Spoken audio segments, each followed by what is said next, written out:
네, 시선 집중의 대미를 장식하는 비컨 뉴스 시간입니다. 이종훈 작가 모셨습니다. 어서 오세요. 안녕하세요. 오늘 어떤 이야기입니까? 오늘은 먹는 샘물, 우리가 사 먹는 생수에 관한 이야기를 해볼 건데요. 예. 어제 한국경제TV가 이와 관련된 내용을 보도하면서 누리꾼들의 많은 주목을 받았습니다. 어떤 내용인지 잠시 오디오로 들어보시죠.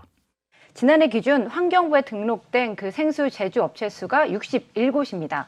이 가운데 수질 기준 부적합으로 적발된 업체는 이 최근 6년간 28곳인데요. 사실상 두 곳 중 한 곳이 수질 기준 부적합이었다는 얘기입니다.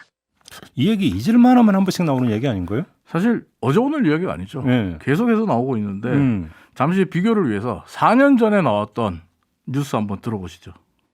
최근 5년 동안 생수업체 62곳 전체의 위반 내역을 살펴봤습니다. 원수에서 세균이 기준치보다 24배 나온 곳은 경고 조치를 받았고 30배 이상 초과하고 대장균까지 나오고 나서야 보름간의 영업정지 처분을 받았습니다. 이렇게 위반한 업체가 총 44곳, 80%에 달합니다. 하지만 워낙 처벌이 약하다 보니 별로 개의치 않습니다. 같은 위반으로 2차례 이상 반복해 적발된 업체도 25곳에 이릅니다. 네, 이게 4년 전 뉴스라고요? 네, 4년 전에 5년치를 모은 뉴스가 이거거든요. 그러니까 10년치. 뭐 약간의 숫자 차이는 좀 뭐 거기서 거기 같은데. 거기서 거기예요. 변함이 없습니다. 네. 실질적으로 최근 5년간의 그 생수 제조업체가 61개거든요. 네. 61개인데 지금 소비자의 건강과 안전에 직결되는 수질 기준 위반 사례가 52건. 가장 많은 비중을 차지해요. 예. 위반 사례 중에. 예. 달라진 게 하나도 없다라고 볼 수 있는데 사실 일반 소비자들 같은 경우에 생수 사는 이유가 안전하고 깨끗하기 때문이라고 생각하잖아요. 당연하죠. 그게. 안전하고 깨끗한 물 마시기 위해서 생수 사는 거잖아요. 예. 근데 생수업체들은 앞으로도 계속 이런 소비자들의 뒤통수를 칠 예정이다. 이게 가장 큰 문제입니다. 그러면 이게 지금 4년 전과 4년 후가 별로 바뀐 게 없다면 앞으로도 그럴 수 있다는 얘기로 앞으로도 연결하는 거죠. 4년 뒤에 또 이런 얘기 할 수 있습니다. 네. 왜 그러냐? 환경부와 제조업체의 이 안일함 때문이라고 볼 수 있는데 일단 제재가 너무 약해요. 네. 앞에서도 뭐 오디오에서도 잠깐 나왔지만 4년 전 뉴스에서 워낙 처벌이 약하니까 전혀 개의치 않는다 이렇게 얘기하잖아요. 네. 지금도 마찬가지거든요. 수질 기준 부적합 판정받아도 15일만 영업을 중단하고 4번을 어겨도 영업정지 4개월에 그칩니다. 왜 이렇게 손방망이에요 이게? 그뿐 아니에요. 영업정지 처분받으면 영업정지 되느냐? 아니, 가진금 내는 걸로 대체할 수 있습니다. 네. 그러면서 영업 계속 할 수 있고요. 또 영업정지 15일에 가름하는 해당 취수정지 1개월 이게 있어요.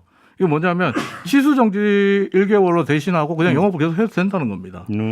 이렇게 생수업체들이 먹는 샘물들을 제조하면서 수질 기준에 부적합하다라고 적발돼도 경고받는 게 대부분이고 가진금으로 대체하거나 취수정지가 될 뿐이라서 업체들 입장에서 보면 적발돼도 뭐 별로 개의치 근데 않습니다. 가장 그 업체가 두려워하는 게 이제 업체 명 공개되는 거잖아요. 이거 지금 네. 공개되고 있지 않나요? 공개되는데 예. 어디인지 다 확인해 보셨어요? 아세요? 아니요, 몰라요, 저는. 모르죠. 예. 왜 그러냐?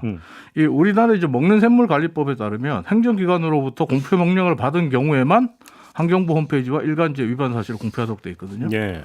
환경부의 이 공표 명령을 받아야 됩니다. 그러니까 행정기관이 공표 명령을 하지 않으면 기업은 나 몰라라, 모른 척 지나가도 돼요. 예. 또 행정기관이 위반 사실을 공표해라라고 명령하더라도 문제가 있는 게 공표 일자가 1개월에서 한 달에서 최장 1년이거든요.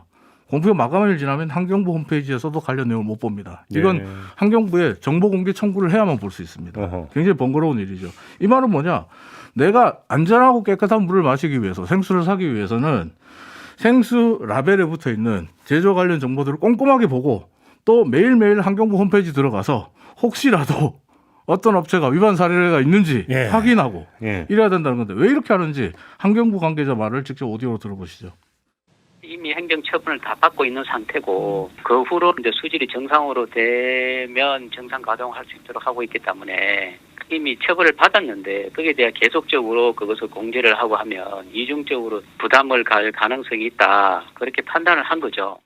그러니까 기업이 부담스러워하니까 소비자나 국민들이 참아라 이 말인가요?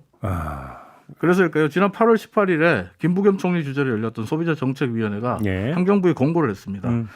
부적합한 생수의 유통과 소비를 신속히 차단할 수 있도록 해소하는 제도를 바꿔라. 그리고 위반 사실을 공표하는 이 제도도 바꿔라. 이렇게 공고를 했는데요. 네. 이번엔 바뀔까요? 이제 알른이 죽는다고 네. 갑자기 이 생각이 획 드네요. 옛날에 보리차 기억하십니까? 네, 보리차에다 옥수수 조금 넣어서 끓이면 더 맛있는 거 아십니까? 압니다. 갑자기 왜 보리차가 생각이 나요? 저희는 보리차를 끓여 먹습니다. 그래서 아 집에서? 네, 저희 이 뉴스 너무 잘 아니까요. 오 그래요? 앞으로는 안심하고 생수 사 먹어도 될까요?